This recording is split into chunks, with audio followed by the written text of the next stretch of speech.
जुम्मन शेख और अलगू चौधरी में गाढ़ी मित्रता थी। साझे में खेती होती थी, कुछ लेन देन में भी साझा था। एक को दूसरे पर अटल विश्वास था। जुम्मन जब हज करने गए थे तब अपना घर अलगू को सौंप गए थे, और अलगू जब कभी बाहर जाते तो जुम्मन पर अपना घर छोड़ देते थे।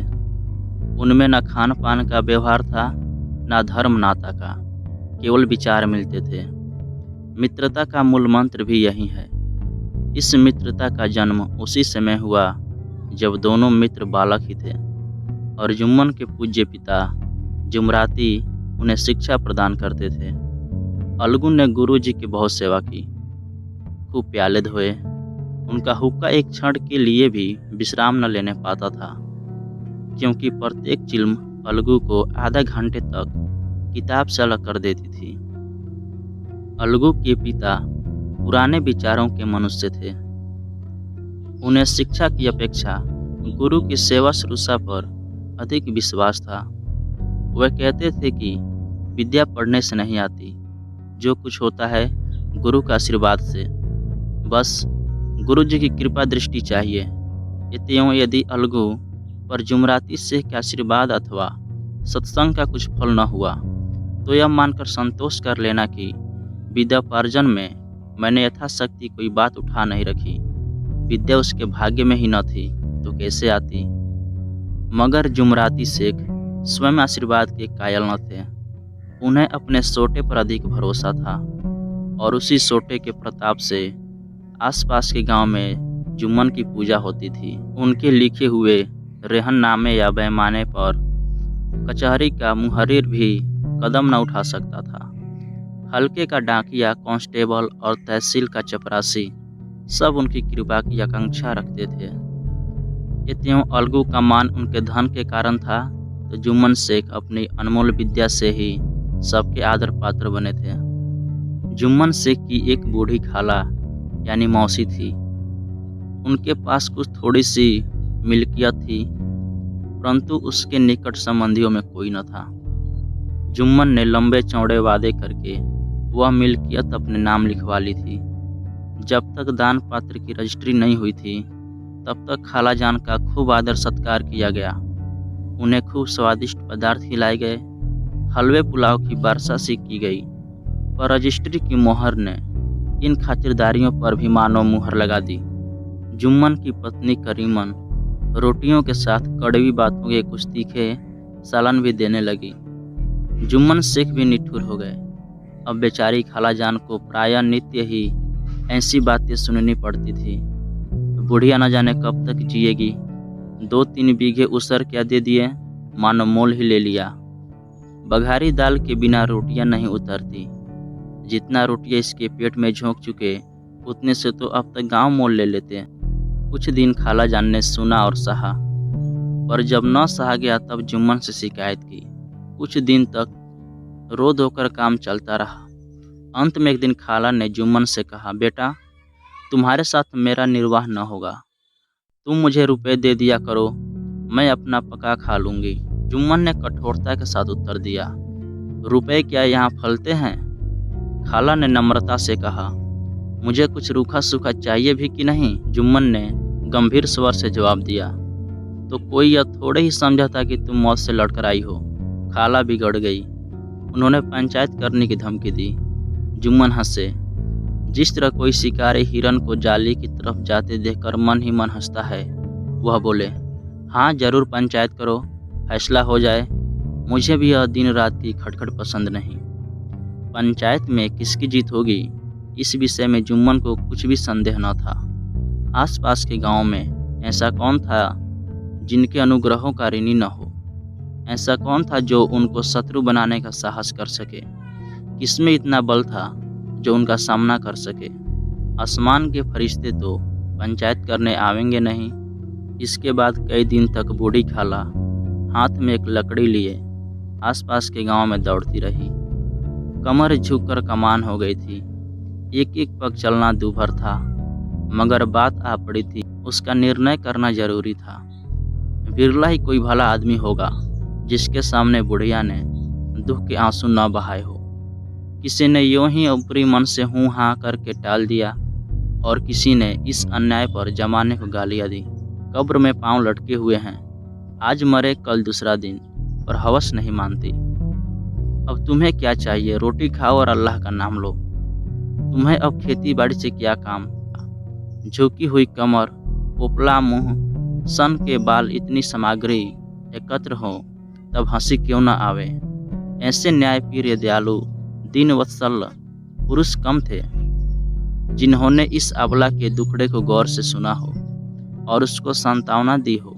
चारों ओर घूम घाम कर बेचारी अलगू चौधरी के पास आई, लाठी पटक दी और दम लेकर बोली, बेटा तुम भी कुछ देर के लिए मेरी पंचायत में चले आना। अलगू, मुझे बुलाकर क्या करोगी? कई गांव के आदमी तो आवेंगे ही। खाला, अपनी विपत तो सबके सामने रो आई, अब आने का न आने का अख्तियार उनको है। अलगू, यूँ आने को आ जाऊंगा मगर पंचायत में मुंह न खोलूंगा। खाला, क्यों बेटा? अलगू, अब इस बात का क्या जवाब दूं? अपनी खुशी, जुम्मन मेरा पुराना मित्र है, उससे बिगाड़ नहीं कर सकता। खाला बोली, बेटा क्या बिगाड़ के डर से ईमान की बात न कहोगे? हमारे सोए हुए धर्म ज्ञान की सारी संपत्ति लूट जाए तो उसे खबर नहीं होता, परंतु ललकार सुनकर वह सचेत हो जाता है, फिर उससे कोई नहीं जीत सकता। अलगू इस सवाल का कोई उत्तर न दे सका, पर उसके हृदय में ये शब्द गूंज रहे थे, क्या बिगाड़ के डर से ईमान की बात न कहोगे? संध्या समय एक पेड़ के नीचे पंचायत बैठी। जुम्मन ने पहले से ही फर्श बिछा रखा था। उन्होंने पान, इलायची, हुक्के, तंबाकू आदि का प्रबंध भी किया था। अलबत्ता अलगू चौधरी के साथ जरा दूर पर बैठे। जब पंचायत में कोई आ जाता तब दबे हुए सलाम से उनका स्वागत करते थे। जब सूर्य अस्त हो गया और चिड़ियों की कलरवयुक्त पंचायत पेड़ों पर बैठी, तब यहाँ भी पंचायत शुरू हुई। फर्श की एक एक अंगुल जमीन भर गई, पर अधिकांश दर्शक ही थे। निमंत्रित महाशयों में से केवल वही लोग पधारे थे जिन्हें जुम्मन से अपनी कुछ कसर निकालनी थी। एक कोने में आग सुलग रही थी। नाई ताबड़तोड़ चिलम भर रहा था। यह निर्णय करना असंभव था कि सुलगे हुए उपलों से अधिक धुआं निकलता था या चिलम के दमों से। लड़के इधर उधर दौड़ रहे थे, कोई आपस में गाली गलौज करते और कोई रोते थे। चारों तरफ कोलाहल मच रहा था।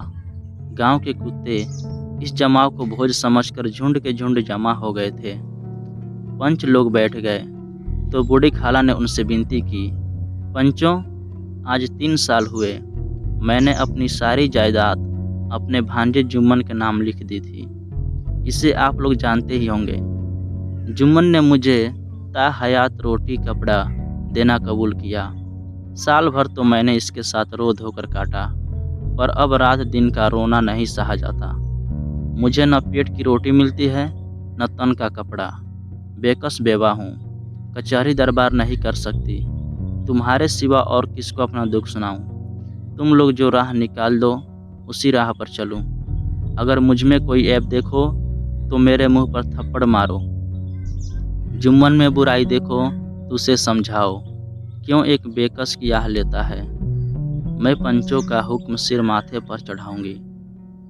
रामधन मिश्र, जिनके कई आसामियों को जुम्मन ने अपने गांव में बसा लिया था, बोले, जुम्मन मियाँ, किसे पंच बदते हो? अभी से इसका निपटारा कर लो, फिर जो कुछ पंच कहेंगे वही मानना पड़ेगा।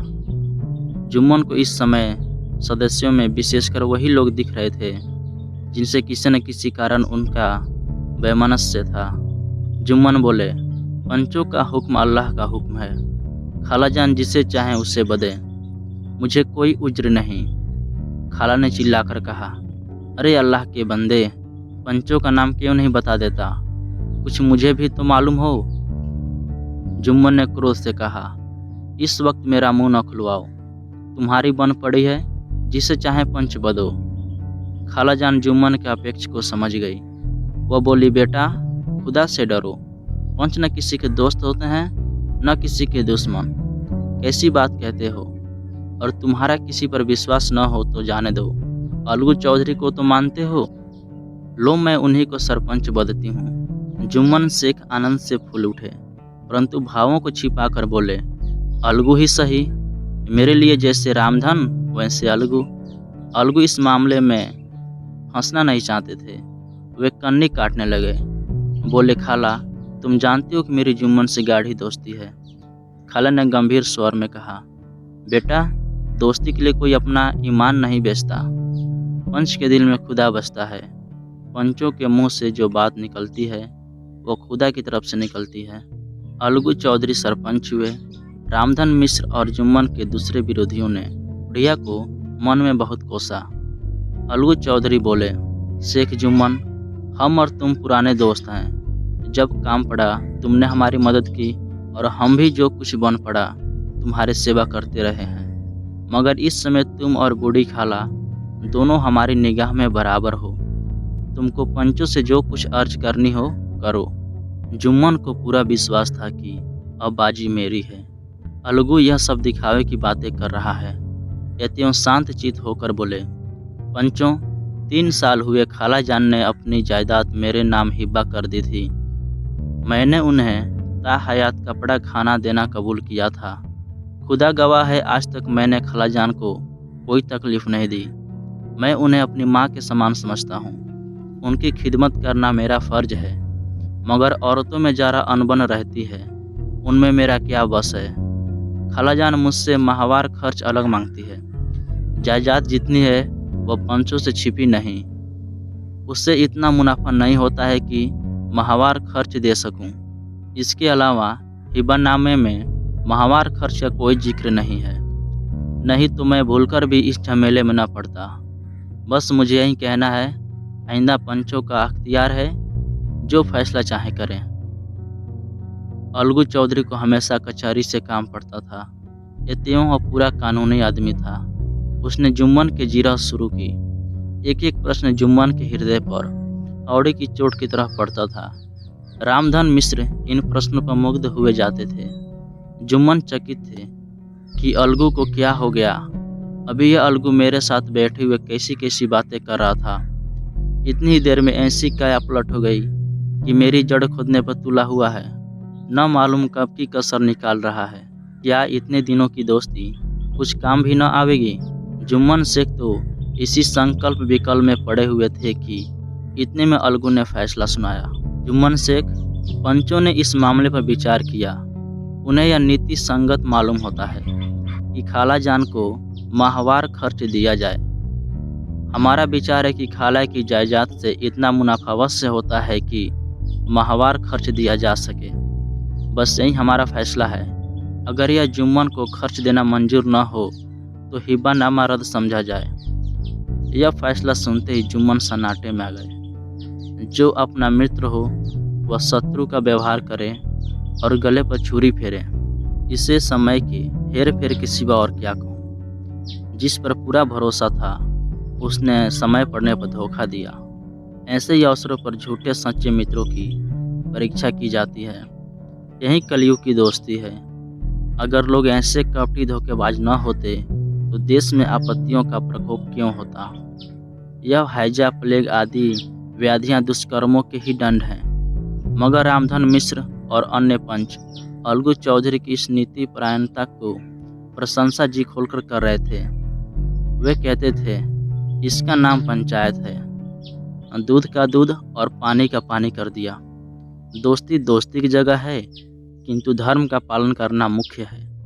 ऐसे ही सत्यवादियों के बल पर पृथ्वी ठहरी है, नहीं तो कब की रसातल को चली जाती। इस फैसले ने अलगू और जुम्मन की दोस्ती की जड़ हिला दी। अब वे साथ साथ बातें करते नहीं दिखाई देते। इतना पुराना मित्रता रूपी वृक्ष सत्य का एक झोंका भी न सह सका। सचमुच वह बालू की ही जमीन पर खड़ा था। उनमें अब शिष्टाचार का अधिक व्यवहार होने लगा। एक दूसरे की आवभगत ज्यादा करने लगा। वे मिलते जुलते थे, मगर उसी तरह जैसे तलवार से ढाल मिलती। जुम्मन के चित्त में मित्र की कुटिलता आठों पहर खटका करती थी। उसे हर घड़ी यही चिंता रहती थी कि किसी तरह बदला लेने का अवसर मिले। अच्छे कामों की सिद्धि में बड़ी देर लगती है, परंतु बुरे कामों की सिद्धि में यह बात नहीं होती। जुम्मन को भी बदला लेने का अवसर जल्द ही मिल गया। पिछले साल अलगू चौधरी बटेसर से बैलों की एक बहुत अच्छी गोई मोल लाए थे। बैल पछाही जाति के सुंदर बड़े बड़े सींग वाले थे। महीनों तक आसपास के गांव में लोग दर्शन करने आते थे। दैव योग से जुम्मन की पंचायत के 1 महीने बाद इस जोड़ी का एक बैल मर गया। जुम्मन ने दोस्तों से कहा, यह दगाबाजी की सजा है। इंसान सब्र भले ही कर जाए, पर खुदा नेक बद सब देखता है। अलगू को संदेह हुआ कि जुम्मन ने बैल को विष दिला दिया है। चौधराइन ने भी जुम्मन पर ही इस दुर्घटना का दोषारोपण किया। उन्होंने कहा, जुम्मन ने कुछ कर करा दिया है। चौधराइन और करीमन में इस विषय पर एक दिन खूब ही वाद विवाद हुआ। दोनों देवियों ने शब्द बाहुल्य की नदी बहा दी। व्यंग्य, व्युक्ति, अन्योक्ति और उपमा आदि अलंकारों में बातें हुई। जुम्मन ने किसी तरह शांति स्थापित की। उन्होंने अपनी पत्नी को डांट डपट कर समझा दिया। वह उसे उस रणभूमि से हटा भी लाए। उधर अलगू चौधरी ने समझाने बुझाने का काम अपने तर्कपूर्ण सोटे से लिया। अब अकेला बैल किस काम का। उसका जोड़ बहुत ढूंढा पर न मिला। निदान यह सलाह ठहरी कि इसे बेच डालना चाहिए। गांव में एक समझू साहू थे। वह इक्का गाड़ी हाँकते थे। गांव के गुड़ घी लाद कर मंडी ले जाते। मंडी से तेल नमक भर लाते और गांव में बेचते। इस बैल पर उनका मन लहराया। उन्होंने सोचा, यह बैल हाथ लगे तो दिन भर में बेखटके 3 खेप हो। आजकल तो एक ही खेप में लाले पड़े रहते हैं। बैल देखा, गाड़ी में दौड़ाया, बाल भरी की पहचान कराई, मोल तोल किया और उसे लाकर द्वार पर बांध ही लिया। 1 महीने में दाम चुकाने का वादा ठहरा। चौधरी को भी गरज ही थी, घाटे की परवाह न की। समझू साहू ने नया बैल पाया तो उसे लगे रौंदने। वह दिन में 3-3 खेप 4-4 खेप करने लगे। न चारे की फिक्र थी न पानी की, बस खेपों से काम था। मंडी ले गए, वहाँ कुछ सूखा भूसा सामने डाल दिया। बेचारा जानवर अभी दम भी न लेने पाया कि फिर जोत दिया।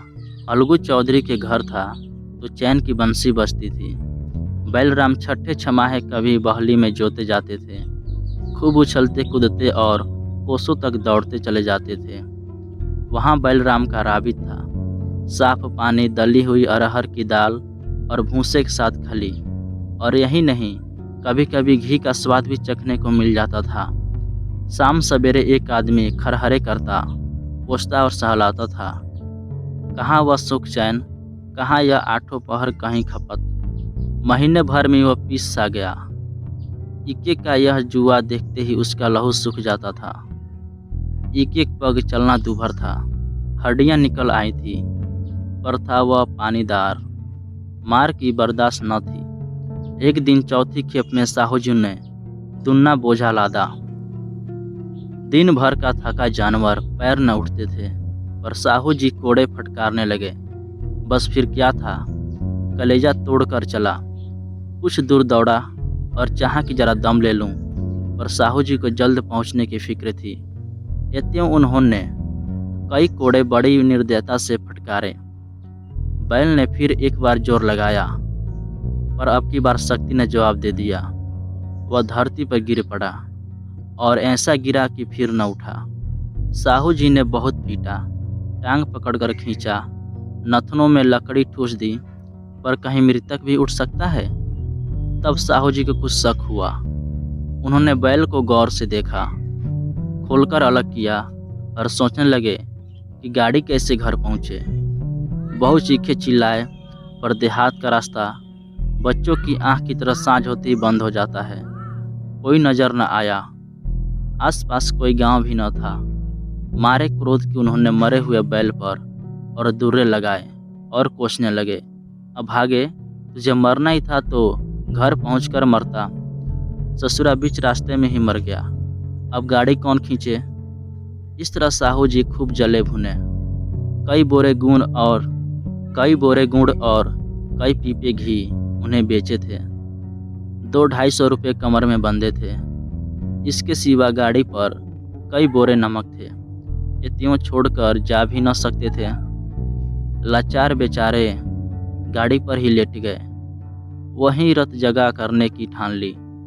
चिलम पी, फिर हुक्का पिया। इस तरह साहू जी आधी रात तक नींद को बहलाते रहे। अपनी जान में तो वह जागते ही रहे, पर पौ फटकते ही जो नींद टूटी और कमर पर हाथ रखा तो थैली गायब। घबराकर इधर उधर देखा तो कई कनस्तर तेल भी गायब थी। अफसोस में बेचारे ने सिर पीट लिया और पछाड़ खाने लगा। प्रातः काल रोते बिलखते घर पहुंचे। सहुआइन ने जब यह बुरी सुनावन सुनी तब पहले तो रोई, फिर अलगू चौधरी को गालियां देने लगी।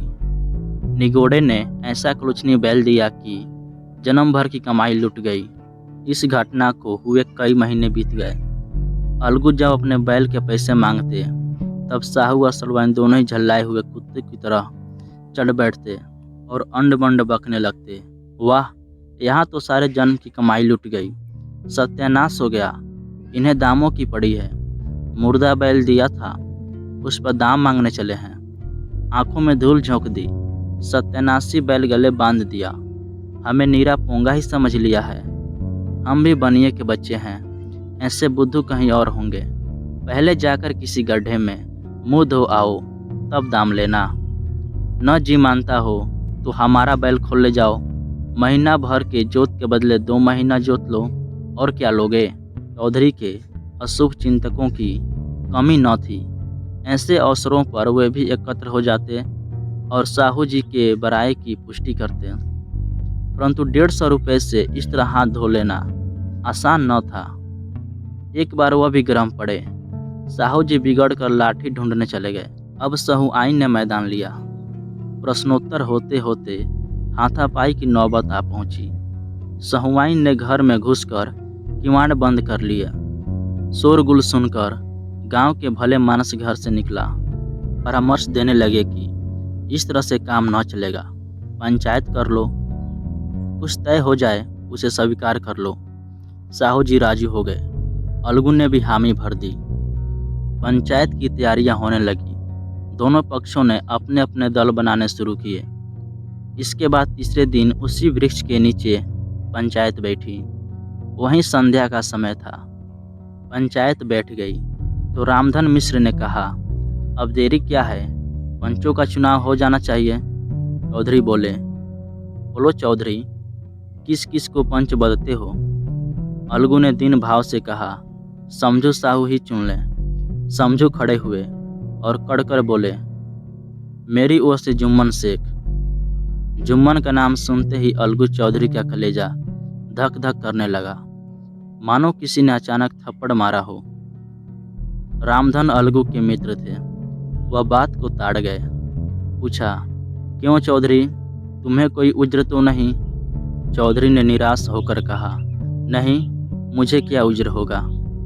9 युवक युवावस्था में इतना उदंड रहता है। माता पिता उसकी ओर से कितने चिंतित रहते हैं। वे उसे कुल कलंक समझते हैं।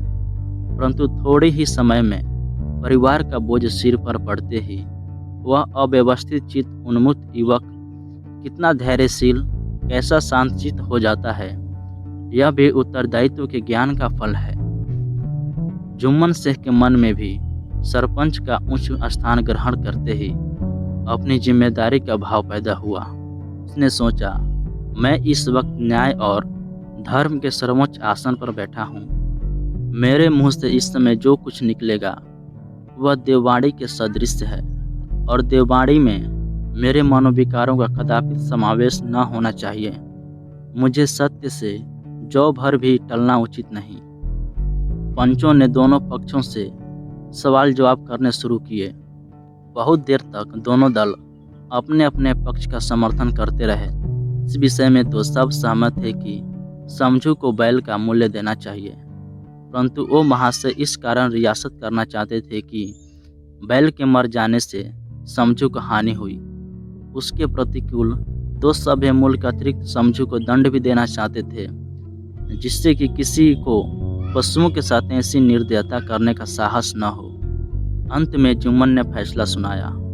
अलगू चौधरी और समझू साहू, पंचों ने तुम्हारे मामले पर अच्छी तरह विचार किया। समझू को उचित है कि बैल का पूरा दाम दें। जिस वक्त उन्होंने बैल लिया उससे कोई बीमारी न थी।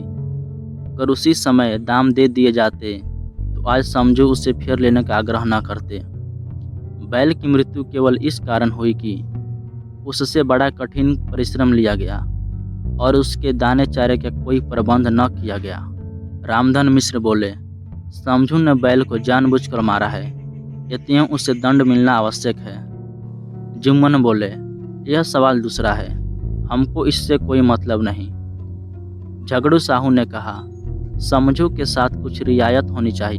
जुम्मन बोले, यह अलगू चौधरी की इच्छा पर निर्भर है। यह रियायत करें तो उनकी भलमनसी।